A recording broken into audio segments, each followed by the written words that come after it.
Because President Trump up early and tweeting about a bunch of different things. One of the things, though, on his mind is about illegal immigration. And we've seen a bunch of different news reports over the past few days about illegal immigration crackdowns. And he tweeted this. Yeah, just from a bit ago. Go ahead. Just from this morning, he said the crackdown on illegal criminals is merely the keeping of my campaign promise. Gang members, drug dealers, and others are being removed. Pete, exactly to the point you were mentioning last hour. Yeah, I mean, he said he was going to do it. There are laws on the book that allow him to do it, that he doesn't have to pass or write, but just haven't been enforced because Barack Obama decided not to enforce them. He said criminals, drug dealers, others, they're out under my administration. And talking to ICE agents and others, they're grateful to have the opportunity to finally make these arrests. They're not wide, new, sweeping raids. They've been planned for a long time, but they're being impugned to something else. Right, they're being sort of vilified. It almost looks like these big drag nets are being unfolded right now. Yeah. And here, if you watch the nightly newscasts over the past 48 hours, here's what you would have seen.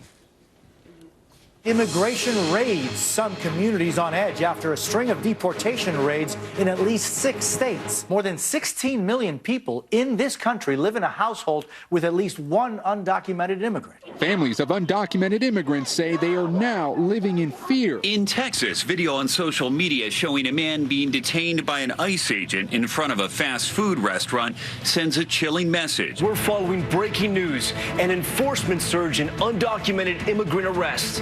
Targeted raids, rounding up hundreds of foreign nationals. Is the new administration behind the latest crackdown? A stern warning to all 11 million undocumented living in the United States, most of them law-abiding and paying taxes and working, that they're no longer safe to stay here. Now, I mean, so that's what you would have seen on the nightly newscast. No wonder people are living in fear. I mean, if this is all you watch in the mainstream media, you're... Of course. But I don't recall seeing the same level of scrutiny during the Obama administration. And if we have some facts, let's deal in facts this morning.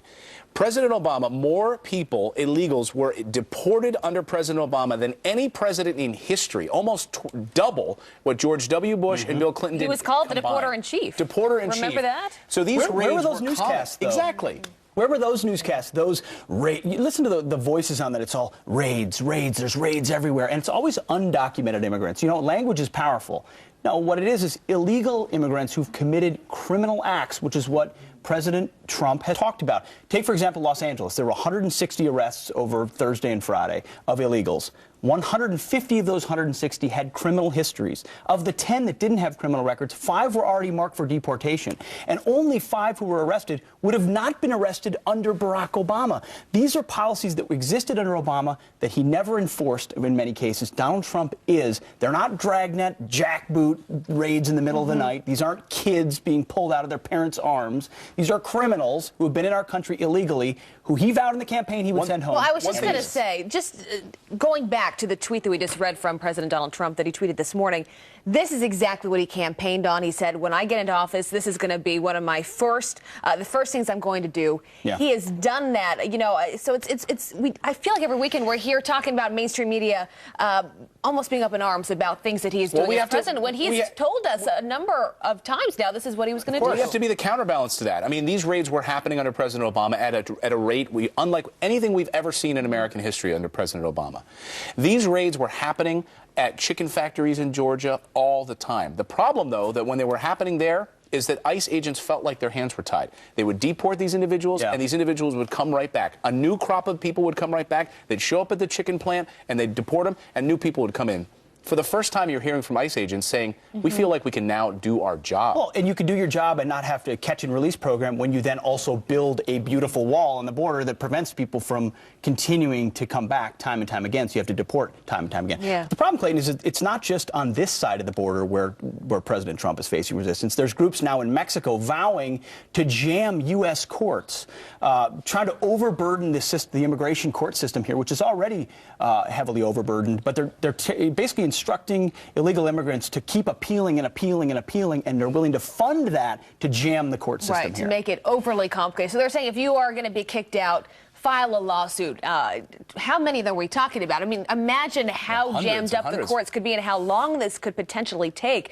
So that's all going on, Clayton, at the very same time. Right, and what does it say about Mexico? Yes. Right, that they don't want their own citizens. I mean, we're going to help you stay out. Right, stay out. We're going to clog the court system in the United States. We're going to make it intractable. It's just going to be a pain. All of these judges are going to have piles of papers on their desk, and they're not going to be able to get any work done. Right. You know, there's a disconnect. I mean, obviously we saw that. But it goes back to just law and order in this country. And you know, we have gone around the country and talked to people throughout this election process.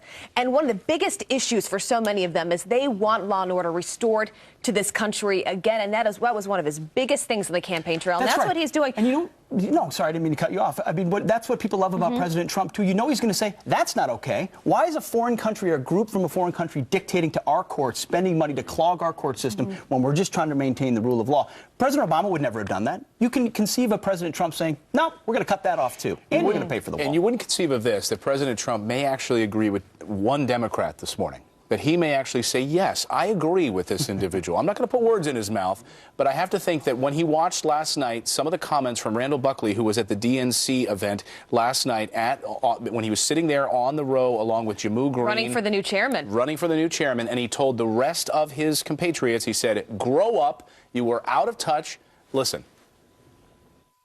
Telling the voters that, oh, our opponent is offensive. When you're worrying about your damn paycheck, you're worrying about your job, you're worrying about where you're going to live, if your kids are ever going to go to school, they don't really give a crap about if the president is an insult dog. The reality is, we did not offer a positive message to anyone that I'm related to. We did not offer a message to my neighbors. We did not offer a message to the people in Indiana or Ohio or Pennsylvania or Kentucky. What we did is we said, how offensive. Grow up. That's not reality for most of America.